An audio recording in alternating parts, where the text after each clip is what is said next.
Hello, welcome back, Boxer1 here, and today we are going to be reviewing this set. This is the Rogue One AT-ST, and I thought because the Andor movie, or not Andor movie, but the Andor Season 2 is coming out, might as well show off my Rogue One sets, of which I have like 5, so let's look at the minifigures first. Starting off with what is, to me, the least interesting, just the Rebel, nice Rebel guy. He has the vest as well. He looks pretty good. As you can see, he has a very nice helmet, the Rebel helmet from Rogue One, and he has a extended blaster. Very nice there. See the back printing. He does have a double-sided face, so pretty cool there. And then we have pretty cool figure. Next up, we have one that I think is pretty cool. This is the AT-ST Pilot, and he has that nice printed helmet as well. You can see the goggles on top. And he looks pretty good. He has, obviously, frontal printing. He has a little, small pistol blaster, and he has some back printing. Yeah, he does have an opposite face. And I think it would have been cool if they had, like, one with the goggles and one without. I think that could have been a cool obverse face for this guy. But, yeah, he's a pretty nice figure. Great for building any Imperial army. Finally, and definitely the best figure in the set, Baze Malbus, I think it is. And he's a pretty nice figure. He has a very big gun in the show, and they build it out of the bricks instead of using a normal blaster. And it looks pretty good. They do use a like a camera piece, smaller camera. Wow, it is getting blurry.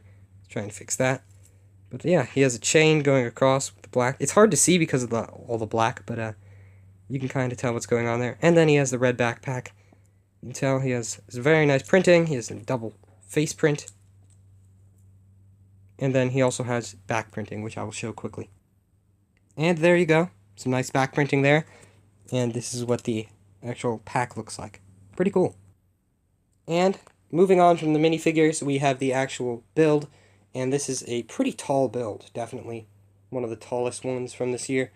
Or from the year it came out, 2016. As you can see.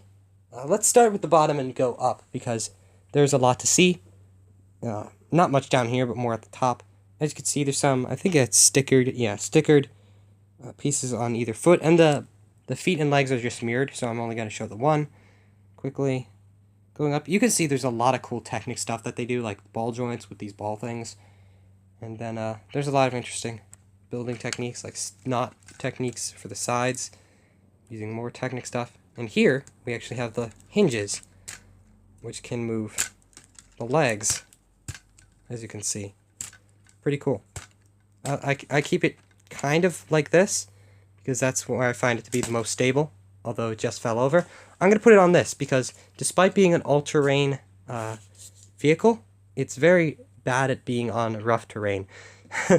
Over here, I guess we could go up to the neck now, kind of, or the body. We have this little knob that can turn the head, as you can see. And that can fire there. It's a pretty cool little mechanism there. Just a lot of gears underneath. And then a turntable. Large one. It's kind of nice. As you can see, the legs are also joined up to the body with Technic. A lot of Technic in the lower portion. And even in the top head of it.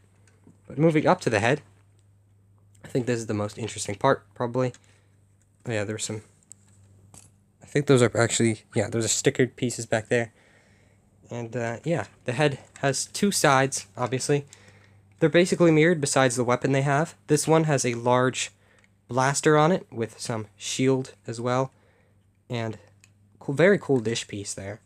It's stuck on very loosely with not a pin, but a rod through a piece like this, through little round 2x2 with a hole in the top. But then we have this side, which uses the same technique to stick it on, so I'm not going to take it off, but it has like a rocket or a cannon there. Rocket, I guess, would be more accurate. Big rocket blaster on this side, using a very weird little Technic piece there, which trying to oh, I threw it somewhere. Here it is. And yeah, try to focus on that if I can. Pretty cool.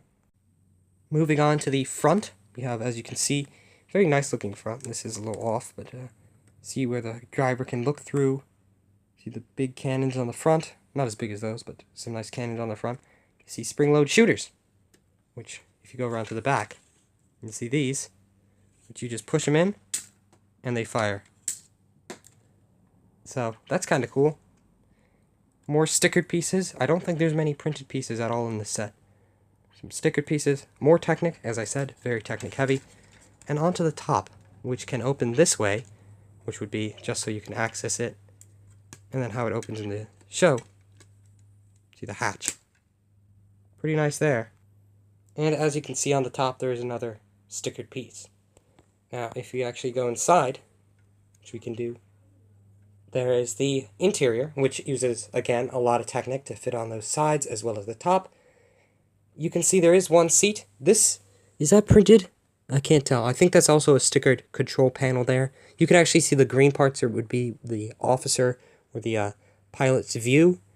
And you can see the seat and a place for a thermal detonator and another open stud for the pilot's blaster. And that is what it looks like with the pilot inside. You can see like this. Let's close it up. I don't think you can actually see him very well. No, you can't see him at all. If you open the top, you can see him though, which is another way you can get one of probably Bay's Malvis to lob a thermal detonator through the top hatch, if you want to do it like that. It's kind of cool. Pretty cool set. Let's get on to my opinion of it. My opinion on this set is that it's a very, very good set. On flat surfaces, it is a very stable walker as well, which I find very good. And then, obviously, on rough surfaces, which you kind of expect it to be on, it is not as good with stabilizing. But even then, it's pretty good. It definitely is probably one of the best of the ATSTs we've ever gotten. I think they released another for Hoth in like 2021. I don't have that one, so I don't know if that one's a bit better, but this is the one I have. There are rumors of a UCS or like massive $200+ ATST coming out later in the summer. So if that's true, that'll be pretty cool. I probably won't get it because, as I said, $200 is $200. And yeah, I don't have enough money for that. But this is a pretty cool set. I always like this. And yeah, Andor Season 2 comes out Tuesday, which I'll have another review out then as well, which is going to be the hover tank. I do hope you enjoyed, and I shall see you next time. Goodbye.